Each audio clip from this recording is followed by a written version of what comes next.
Ehtiyatların uçotu özündə xam mal materialların uçotu, hazır məhsulun uçotu, həmçinin malların uçotunu ehtiva edir.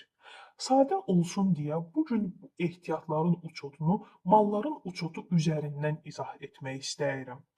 İlk olaraq vergi məcəlləsi və mühasibat uçotu baxımından ehtiyatın uçotu ilə bağlı mühüm məqamlara toxunmaq istəyirəm.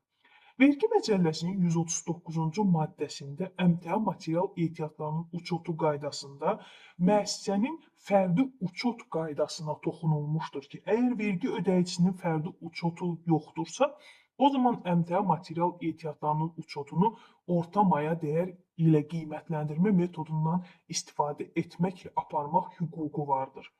Amma mühasibat uçotuna gəldikdə maliyyə hesabatlarının beynəlxalq standartlarına uyğun olaraq mühasibə uçotunun aparılma qaydalarının 22-40-cı bəndində FIFO və AFCO üsulundan istifadə olunması vurğulanır.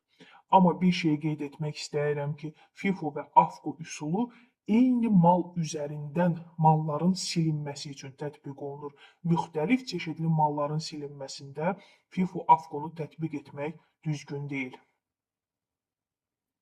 Bəs vergi uçotunda fərdi uçot dedikdə nə nəzərdə tutulur? Ümumiyyətlə, bəzi vergi ödəyiciləri xüsusi sifarişlə ehtiyatların uçotunu aparır.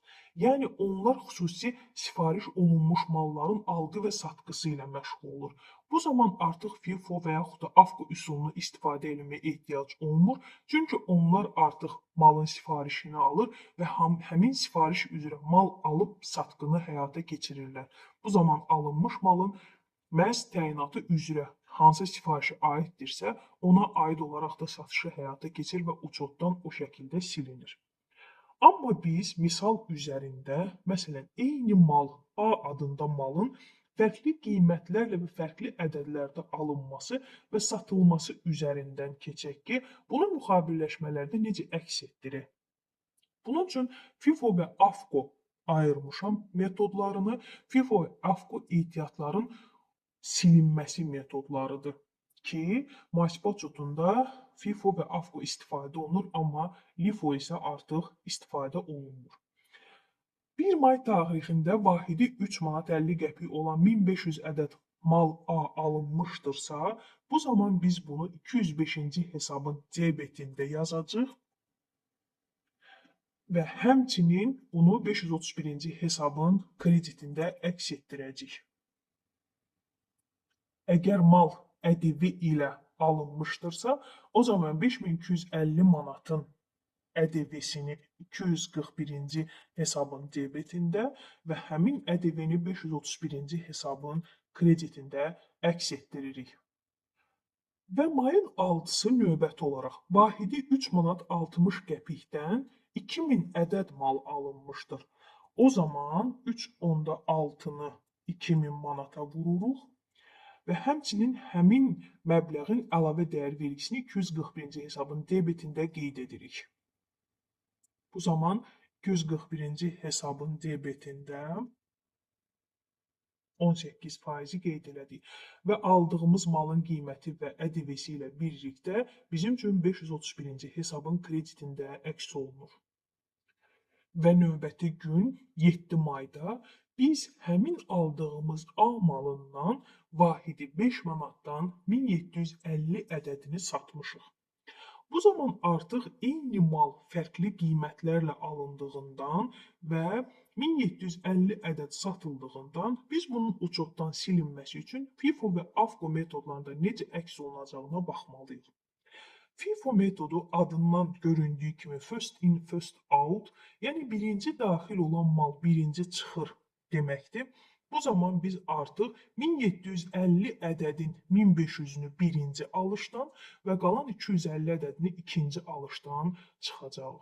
Bu zaman bizim müxabirləşməmiz 701-ci hesabın debetində olacaqdır və 205-ci hesabın kreditində müxabirləşməni əks etdirəcəyik.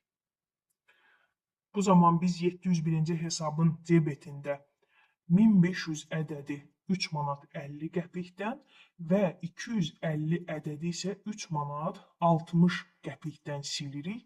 Çünki 1750 ədəd mal satmışıq və 205-ci hesabın kreditində də həmin 6150 manat kredit müxabirləşməsi veririk.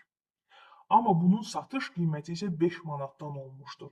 Satışın müxabirləşməsi isə alıcı və sifarişçilərin qısa müddətli debitor borclarının debitinə, o zaman biz 5-i elə birbaşa 1750 manata vururuq və həmçinin üzərinə əlavə dəyər vergisini gəlirik. Lakin 5-i 1750 manata vururuq satışda qeyd edirik və onun əlavə dəyər vergisini isə 545-ci hesabın kreditində qeyd eləmiş oluruq. AFCO metodunda bunu necə əks etdirək? Əslində malların mədaxili FIFO metodu ilə eyni şəkildə olacaqdır. Lakin AFCO orta maya dəyər üsulu olduğundan biz artıq bu mallar üçün orta dəyər tapmalıyıq. 1500 ədəd 3 manat 50 qəpikdən və 2000 ədəd 3 manat 60 qəpikdən alınmışdır.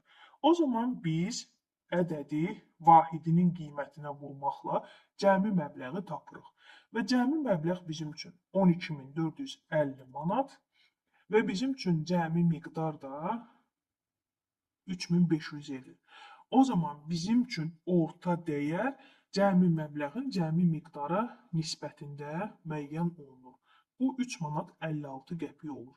Bunun silinməsi zamanı artıq birbaşa 1750 ədədi həmin 3 manat 56 qəpiyə vurmaqla biz yazılışı 701-ci hesabın debeti və 205-ci hesabın krediti yazmaqla müxabirləşmə veririk. Və satış eyni ilə FIFO-da olduğu kimi, çünki vahidi 5 manatdan 1750 ədəd həmçinin ƏDV-si ilə satılmışdır və 8750 manat ƏDV-siz dəyəri satışda və onun ƏDV-sini isə 545-ci hesabda kreditdə əks etdirir. Gördüyünüz kimi 701-ci hesabda malların maya dəyəri arasında fərq var. Onu da qeyd edim ki, FIFO və AFCO metodları tətbiq edərkən fərq maya dəyərində olur. Qalan malların qalıq dəyəri miqdar baxımından fərqlənmir, bərabər olur. Malların uçotu üzərində ehtiyatların uçotu barədə müxabirləşmələrlə izah bu qədər. Əlavə sual və təklifləriniz varsa, rəylərdə bildirməyinizi sizdən xahiş edirəm.